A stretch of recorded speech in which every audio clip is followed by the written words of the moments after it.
안녕하세요. 공부 휴식 중 보는 채널 타스입니다. 오늘은 세무사 시험 응시 요건을 위한 영어 독해 공부법에 대해서 이야기를 해볼까 합니다. 사실 공부법이라고 하기에는 좀 꼼수입니다. 그런데 그냥 토익 800점 정도 수준까지는 통할 꼼수이기도 해서 소개드려 봤습니다. 꽤 당연한 방법이긴 한데 의외로 잘 모르시는 분들이 많더라고요. 그래서 한번 짧게 다뤄보도록 하겠습니다. 먼저 실전에서 문제 푸는 순서에 대해서 이야기를 해보겠습니다. 보통 영어 독해 문제를 풀 때 빠르게 푸시는 분들은 문제를 먼저 봅니다. 그리고 지문을 읽고 답을 찾는 거죠.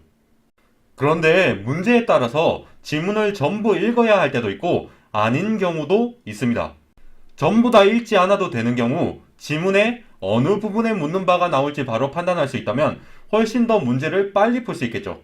예전에 어떤 분이 독해 방법을 알려준 적이 있습니다. 그냥 첫 줄과 마지막 줄 읽고 풀라고 이야기하시더라고요. 그런데 솔직히 그건 좀 아닌 것 같습니다. 문제나 지문 형태에 따라서 정답이 적혀 있는 위치가 얼마든지 달라질 수 있기 때문입니다. 그래서 제가 추천드리는 것은 평소 영어 지문을 해석하는 능력만 기르지 마시고 답이 적힌 위치를 판단하는 연습도 병행하라는 것입니다. 이건 영어 실력이 아닙니다. 오히려 국어 독해 능력에 가깝습니다. 그러다 보니 처음에는 좀 어색하실 수도 있는데 일주일 정도만 연습해도 확실히 똑같은 영어 실력이라도 훨씬 더 문제를 빨리 풀 수 있을 거라고 생각합니다. 좀 더 구체적인 실천 방법을 알려드리겠습니다. 가장 먼저 문제를 읽습니다. 그리고 문제에서 요구하는 바를 키워드로 해서 문제 옆에 적어둡니다.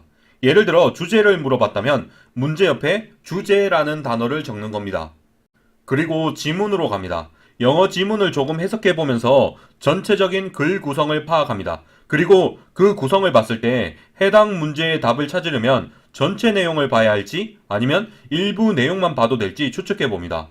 추측을 잘 못하시겠으면 한글 해석을 보시고 이런 구성이면 어디 즈음에 원하는 답이 나올지 추측해 봅니다. 그리고 실제로 그 추측을 해본 곳에 답이 있는지 확인해 보는 식입니다. 이런 식으로 평소 문제를 풀 때도 계속 글의 전체 구성과 원하는 답의 위치를 파악하는 연습을 합니다. 별것 아닌 방법이지만 그냥 계속 영어 해석만 하는 것보다는 훨씬 더 독해 속도가 빨라질 것입니다. 이게 익숙해지면 조금만 읽어도 전체 글 구성이 보이고 자연스럽게 불필요한 부분 번역하느라 시간을 쓰는 문제도 없어지겠죠. 자, 영상 요약하겠습니다. 문제 먼저 읽고 글 구성 파악하고 답 위치 예측하는 연습을 꾸준히 하자. 국어 실력이 늘면 똑같은 영어 실력이라도 독해 속도가 더 빨라진다. 이상으로 영상을 마치겠습니다. 예비 합격자 여러분 시청해주셔서 감사합니다.